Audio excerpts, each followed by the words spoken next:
spinning so blind. He cracked the code, wired the grind. Told you what's next, map the design. Late to the game, he's ahead of your time. Eyes wide shut while he saw through the smoke. Y'all laughed it off, but the guy's no joke. Truth hit hard, left the doubters broke. Every call he made is the master stroke. Called it again. Are you listening? He's got the spark, yeah, he's glistening. Future's on lock, man, he's blistering. Told you what's coming, now it's christening. Called it again. Are you missing it? Pinpoint shot, every hit legit. World's in his hand, man, he's twisting it. Bow to the king, he's the infinite. Called it. Yo, rewind the tape. Forecast so clean it escapes the hate. This ain't no luck, this is fate. Create while you hesitate. He dominates. On a previous episode of Bounding into Comics, we've got this very serious context here. Doom guy and then a dolphin. That's why I don't think it's going to be Echo the Dolphin, because that's quite an announcement, right? We got, oh yeah, Doom's back, Doom the Dark Ages, yeah, Doom guy, heavy metal, and then we're just going to go right into Echo. Just like, hey, there's a dolphin, guys, Dolphin's back. You want to be a dolphin, right? You saw Doom guy killing demons, now you want to be a dolphin. Let's go. No, they're not going to do that.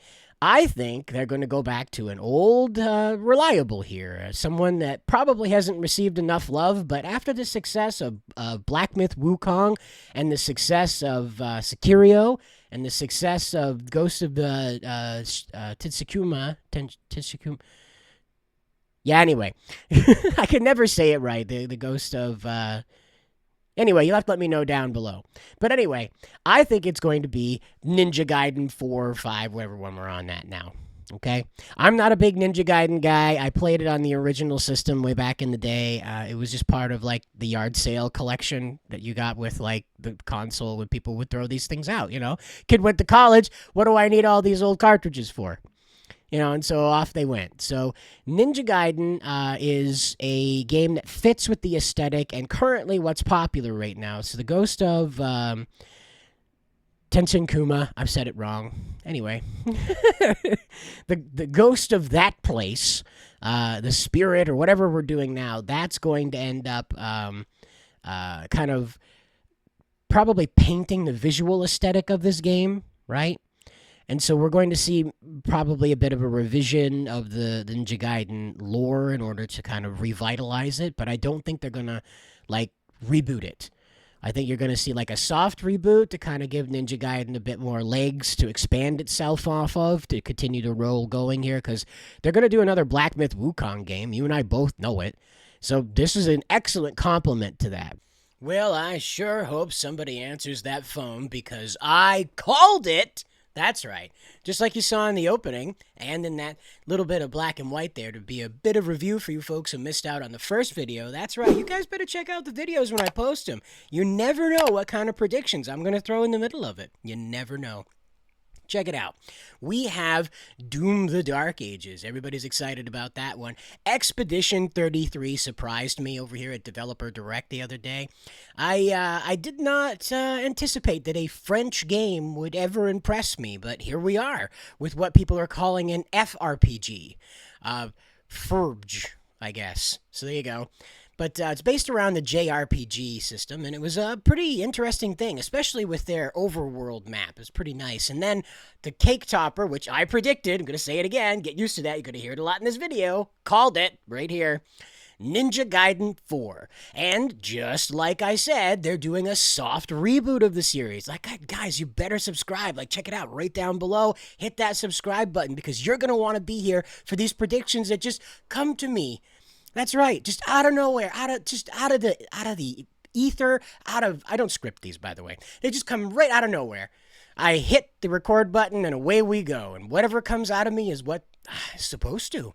And apparently, a prediction about Ninja Gaiden 4 was exactly what the doctor ordered. And here we are with the 3 games that premiered at Developer Direct, and that's just fantastic. Like, what a great offering. Who doesn't like a Doom game, right? I'm pretty sure they could do like a Doom Candy Crush, and people would still go for it. Like, Doom Guy is classic, instant classic, you know. They knew what they were doing when they started that whole franchise up. How could you go wrong? Guy with gun kills demons. Perfect. Then you put it in space. Even better. Kinda, sorta in space. it sort of kind of, you know what I'm talking about. And then Expedition 33, as I said, very interesting. A lot of end of the world kind of apocalyptic stuff, but also a lot of inventive storytelling. I didn't exactly appreciate all the interpersonal drama that was on display there, but yeah, it's just me. Meanwhile, as I said, the best of the best showed up here. Ninja Gaiden 4 doing exactly what we loved Metal Gear Rising Revengeance for. That's right. That's the one with Raiden fighting Senator Armstrong, where Make America Great Again kind of got popular for the first time. I still contend that Donald Trump Jr. and Donald Trump were like, smoking a doobie, playing some video games together. Maybe, maybe Barron was, off in another room because you don't want to smoke that stuff around your kids. Maybe he's off in another room playing a different game or something like that. And they were like, that Make America Great Again thing's pretty good line. We should keep that. And that's how Kojima changed America. You'll never change my mind. I guarantee you that's 100% how it happened. I'll never be convinced otherwise. But speaking of that greatness, let's find out just why Ninja Gaiden 4 bears so much resemblance to Metal Gear Rising Revengeance. And that would be because the concept artist from Platinum Game, Tomoko Niishi, I think I've said that right, Niishi, she is... I'm just going to assume that's a lady because that looks like a lady. There's lady parts. I'm going to assume the whole way through here, okay? I didn't detect a lot of DEI, if you will, in this presentation, so I'm just going to assume that Tomoko is who she presents herself to be, and in fact, that's quite a lot of lady. Check out these credentials. We've got 11 games where she is explicitly brought out to the front here. There's a special thanks given to her in Metal Gear Rising, as right here, and as well as in Bayonetta 2. She's the environmental designer. It's special thanks in Star Fox Zero. I didn't know that she was involved with Astral Chain.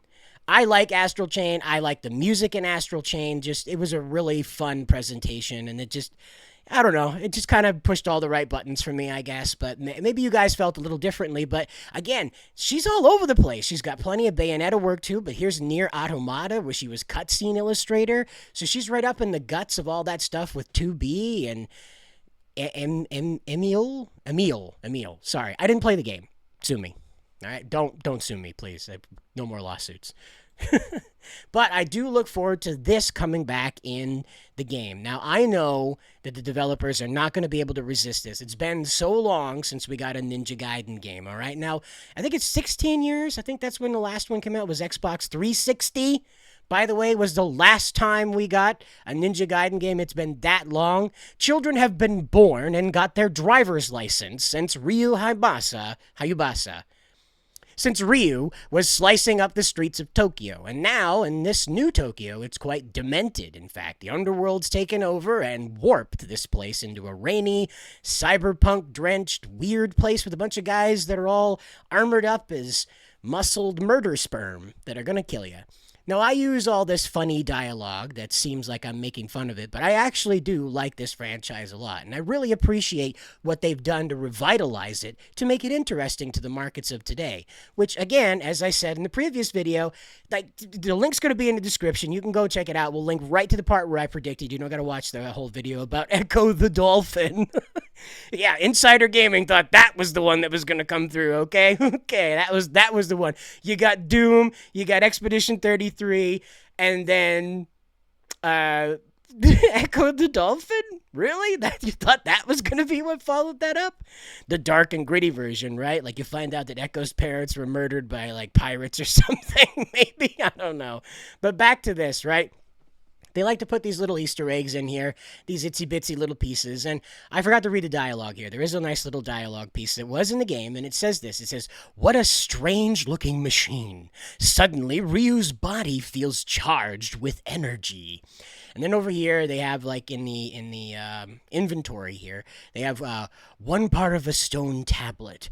"Offer me up before the twin-headed serpent. Use me as a key to open the path." You know, and again, mystical overtones, big ideas, that kind of thing for the Xbox logo. All right. Now, I don't know, maybe Ryu's a gooner and he kind of found another use for that. I don't know.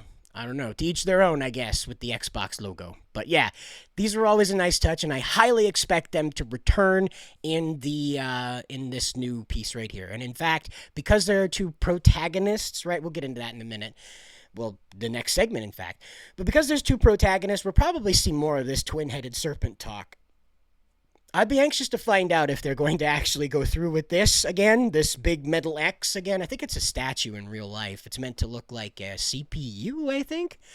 Again, I'm not an Xbox guy. I just played games. I'm not a hardcore gamer. You can tune out of the video now if you want some guy that's like knowing all about the skybox, frame rates, all the different coding languages, all the different guys involved with this. Very sorry, not that guy. I just have an appreciation for the art form. I like what I like, and I like what I don't like, okay? Very simple. Just like you. So here it is. We're going to find out now what went on with this. Now, this comes from Niche Gamer, who was very kind to go through and transcribe what went on during Developer Direct for us, especially for Ninja Gaiden 4's announcement.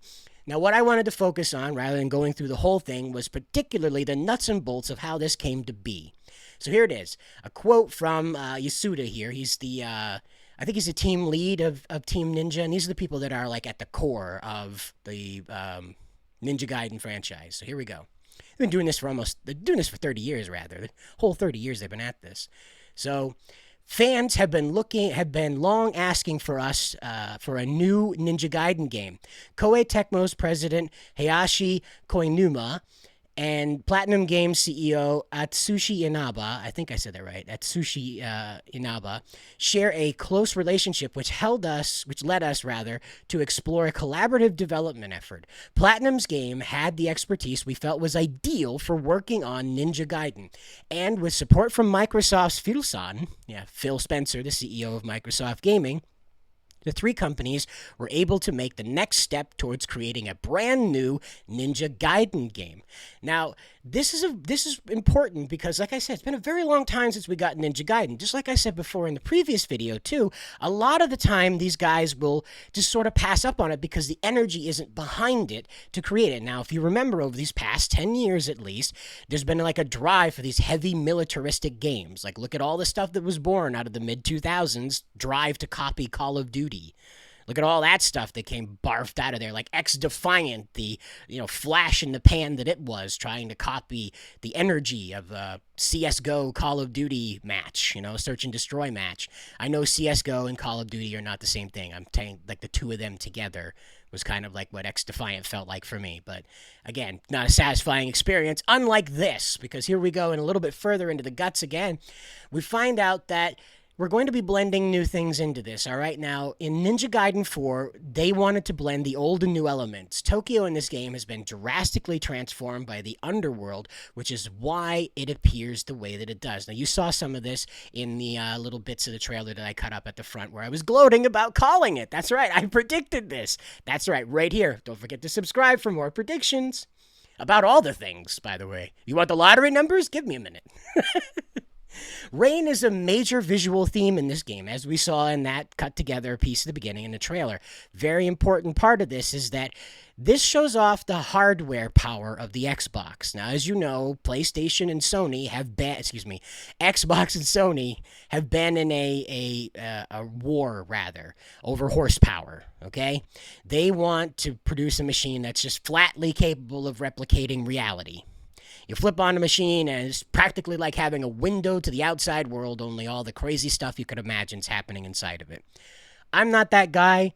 I don't care what a game looks like. I just want to be entertained by it. It's why it doesn't bother me to play these ancient games. It doesn't bother me to play these new games. It's just not my thing to be into the whole, does it look like I can reach out and touch it? It's not my thing. Just not my thing. But this is what is going to do. This is what the rain in this series, this game, is going to do for the presentation. It's also in keeping with the Ninja Gaiden theme because, as you remember, and you saw it in that clip, the lightning strike is important to the visual aesthetic of this game. So he goes on to say, for example, we put a lot of effort into how characters look when drenched, how raindrops hit the ground, and various other effects. And as I said, this was an intentional thing to do in order to show off the hardware advancements in this very, very, very, very, very, very, very latest Xbox they're putting out now. This is not a new generation. This is yet another Xbox One Pro double dip dropped, Excalibur 10X2 limited edition best ever Xbox. Okay, that's crazy. They just, again, Microsoft doesn't know what it wants to do. If it wants to publish every game on Earth or if it wants to make a console that's worth playing on. I don't know. It's up to you. I remember when Xbox actually wanted your money. And this appears to be a return to form, if you'll excuse the term. This isn't a Dragon Age promotion, okay? We're not talking about Dragon Age's return to form. We're back over here to Ninja Gaiden, because it's better and cooler. So, more from Yakumo. A significant amount of time has passed since Ninja Gaiden 3, and players will find themselves arriving in a gruesomely transformed Tokyo.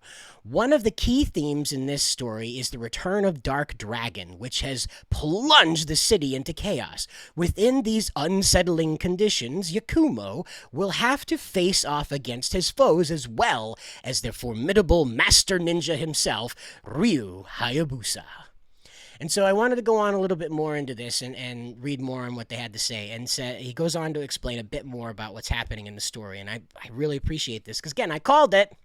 He says, since it's been a while since the last game, we wanted a new hero, to make the series more approachable for new players. Like I said, of course, we also wanted longtime fans to enjoy the game, so Ryu Hayabusa plays a significant role in the story, serving as a major challenge and growth milestone for Yakumo.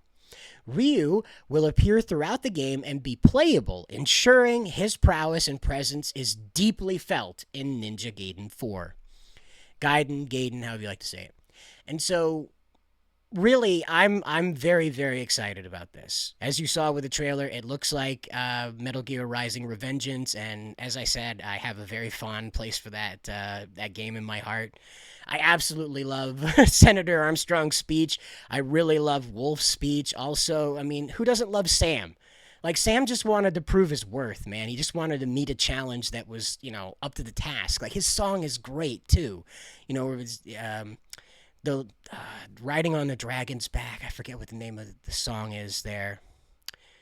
But yeah, the song with Sam in it, the Supersonic Sam and Wolf, and that last scene where it says, "I'd never use my sword to kill anybody, to do harm or whatever," and he says, "But it's not my sword." I love it. I love that. Such a great thing. So I hope all that cheesy stuff comes through in this. Like, the spirit not only is in the visual effects, but also in the gameplay. And a lot of people were talking about how they wanted the slice mechanic from Metal Gear Rising Revengeance to come back, and I'd like that, but I wanted to go the whole way through. You remember this. Well, that looks a little different now, doesn't it? You don't see that in modern gaming anymore. You take out a guy holding a hostage, and the hostage's clothes disappear. Isn't that interesting? We'll go back and review. But again, like, she's just down to her sports bra and underwear there. So there you go.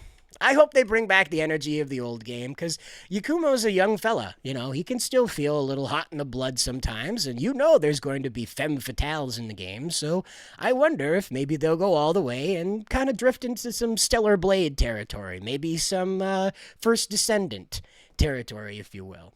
We'll see what happens, but I think this is in good hands. Of course, it's the original people behind the whole thing, as well as the fact that the team behind this during the presentation were very, very, I would say, confident. There was an energy about them that even they were impressed with what they had created. You hear all the time from these guys that they're also blown away by it. But what we didn't hear from these guys was that they were breaking records, setting milestones, that sort of thing. They were fully engrossed with why this game was an amazing new entry into the Ninja Gaiden franchise. And I appreciate that about what they did. They didn't want to pontificate to us. They didn't want to lecture us like this other thing over here that got announced and wanted to talk all about itself rather than the gameplay and what actually goes on in the game. You remember South of Midnight, where you have to unravel the hate, and the main character goes around healing everybody, and it felt very out of place with Doom the Dark Ages, Expedition 33, Ninja Gaiden 4, and, by the way, the immediate play today, Ninja Gaiden 2 remaster called Black. Ninja Gaiden 2 Black. It's a big old remaster. Looks great. Plays great. Everybody's loving it on X. Not too many people talking about South of Midnight. And I honestly think that's because I think Xbox had to have something in there that appealed to the DEI demographic. And again, when I say DEI demographic, I'm not saying the people that they want to be attracted to that game.